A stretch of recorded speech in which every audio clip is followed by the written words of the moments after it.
Hello, everybody, and welcome to part 2 of the Ultimate Internet Iceberg.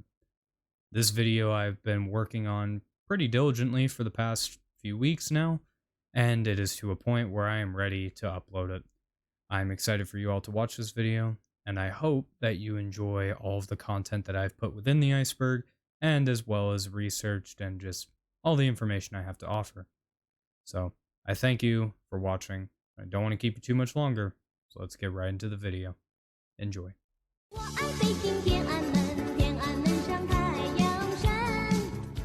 Wikileaks. Wikileaks is a website that was founded in 2006 by Julian Assange. The website is dedicated to releasing classified intelligence housed primarily by the US government. The website was claimed to have released over 10 million classified documents, some of these talking about things like governments and human rights violations, to leaked emails for political candidates. This website is a very strange one, as the creator of it has been sitting in British custody, waiting to be extradited to the US because, well, he released classified documents from US intelligence, which is a crime. The website is still up to this day, and as of 2021 is still releasing documents. Final Fantasy House. The Final Fantasy House was an apartment rented by two people who went by the name Genova and Hojo. These are fake names, as they are characters for the game Final Fantasy VII.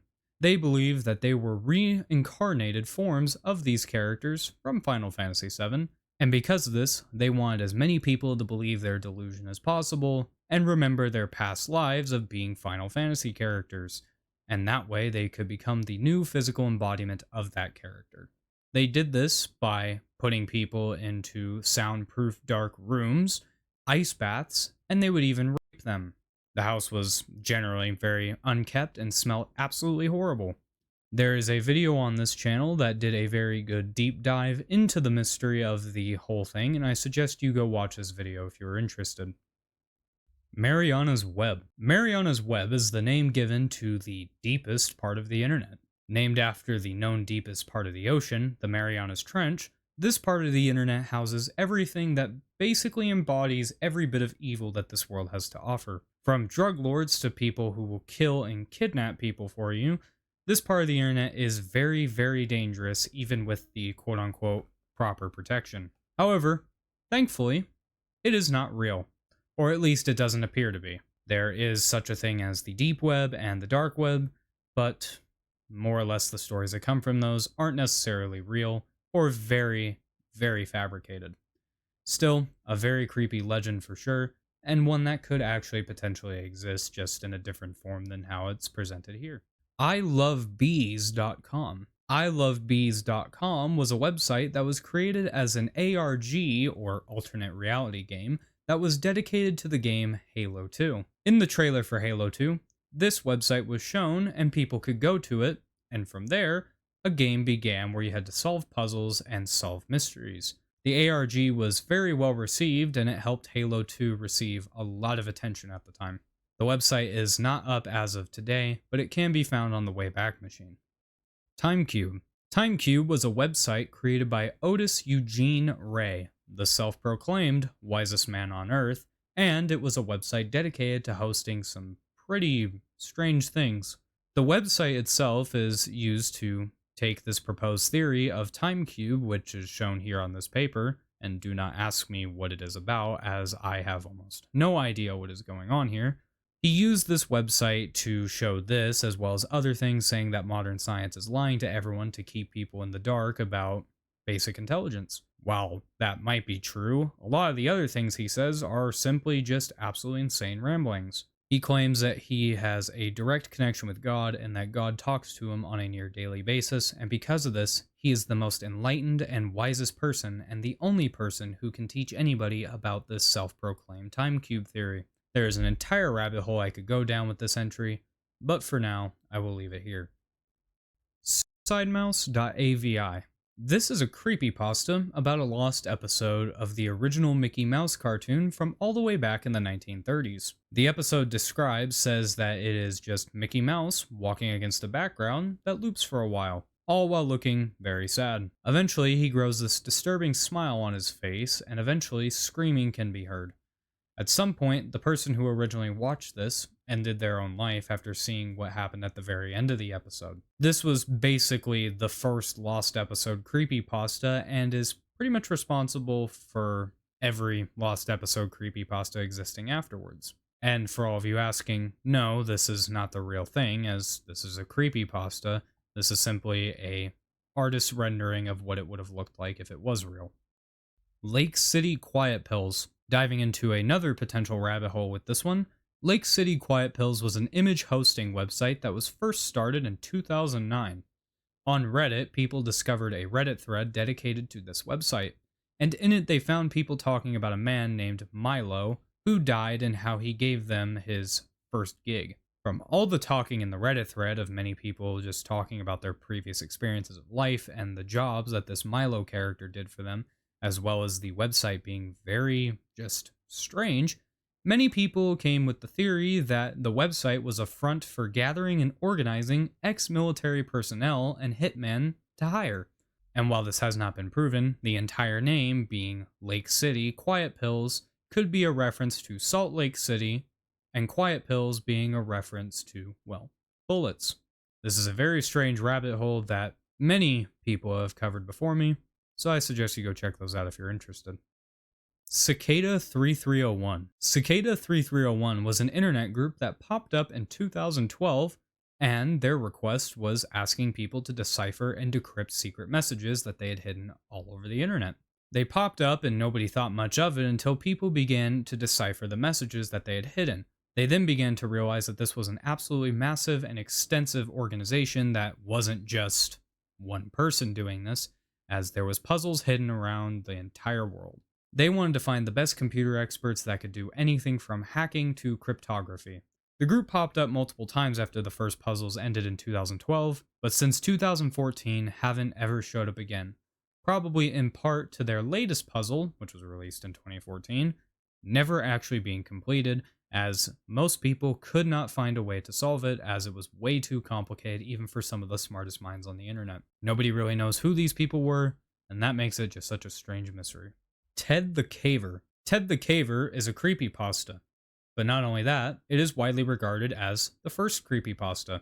It released in 2001 and shows the blog posts of a man. This man, while exploring a cave, discovers what appears to be a completely unexplored section of a cave. After several days of drilling a hole so he could fit through the passageway into this undiscovered cave, he makes his way into it. After entering the cave, he finds weird hieroglyphs and apparently some kind of creature from the looks and sounds of it. He begins having nightmares and hallucinations, and because of this, he has to go back to the cave one last time to get closure. He leaves the blog post saying that he will return and that he'll keep people updated. That was the final blog post he ever made, and he never returned after that. The story is actually surprisingly really good, and it had a great reception when it released, and still does to this day. Go read it if you haven't already, or if I remember, I will leave a link in the description to this man's video, as he did the entire story and did it very phenomenally. Ogrish. Ogrish, or ogrish.com, was a website that released in 2000, and was dedicated to posting and showing gore and violent videos, a lot of which being from war. The website challenged the viewer to view all of the videos. The website later changed to be aimed more towards general audiences by becoming a sort of alternative news source, and while it still maintained itself with showing very graphic videos, it did reduce the overall number of them. The website is just very strange, but it is not the only website of its kind. Captain Kuchi's Key Lime Pie. Captain Kuchi's Key Lime Pie is yet again another pretty big rabbit hole that dives into the reviews of an anonymous user who posts about a restaurant named Kuchi's Key West Cafe. The problem being the restaurant closed in 2006 and has been closed since then. This person has posted thousands of reviews across the entirety of the internet about their key lime pie. And to this day, nobody knows who the person is who's posting it. Nobody knows why they're posting these reviews. There's been many theories proposed, to this being a person who's just insane, to a person who's really bored, to it potentially being a cover-up for something a lot darker. Either way, many people have covered the mystery of this, and it is a very strange mystery to say the least. Maximilian Muss. This man, named Max Ahmed Lundgren, was a YouTube personality who made content dedicated to harassing people. This content would be him annoying and bullying people as much as possible. Many of the things were beyond bullying to the point where they were absolutely disgusting, so much so I can't even talk about them on YouTube. He would ask his fans to constantly accost people on the internet by filling their social medias and YouTube comment sections with death threats, and somehow, in a lot of cases, even worse things. And if all of this wasn't terrible enough, a lot of his fan base was on a Discord. And on this Discord, terrible things would be shared, including child. And as he put it, he was an avid enjoyer of the content that was posted on his Discord. This man is an absolutely horrible degenerate who thankfully hasn't really been seen on the internet since 2021. Normal for normal people. This is a creepypasta about a website dedicated to hosting very strange videos. The videos were designed to, quote unquote, eradicate abnormal sexuality. How did it do this? By showing videos that were a little more than bizarre. These videos consisted of things like an elderly woman making out with a mannequin, and a video showing a man who tries breakdancing on a DDR mat with no legs. Thankfully, this is just a creepypasta, but who knows, maybe there is a website on the internet just like this one. I'm sure there's one out there somewhere. Untitled.com. Untitled.com is this website. This website seems to have nothing but this. It asks you to sign in, however, without becoming a member, you can't sign in. But you can't become a member unless you sign up.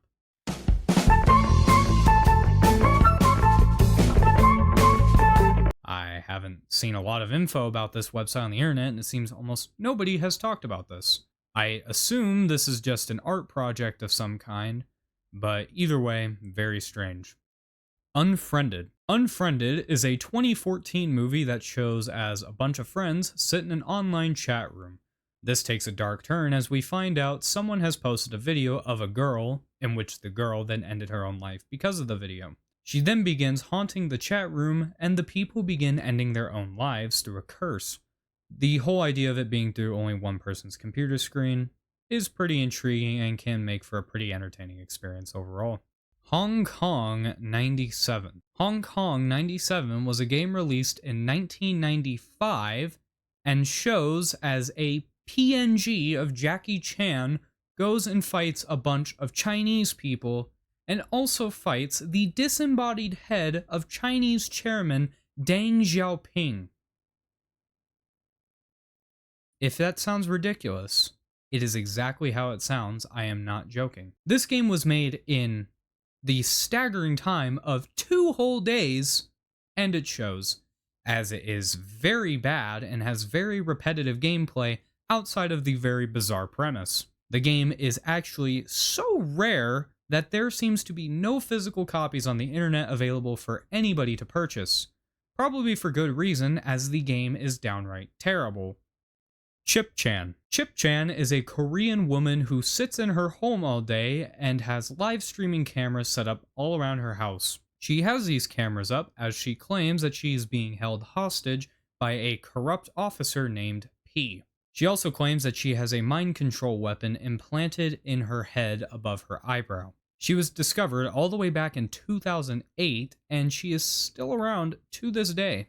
The whole thing is just absolutely strange and is very sad, as the most likely option is that she has a very bad, untreated mental illness.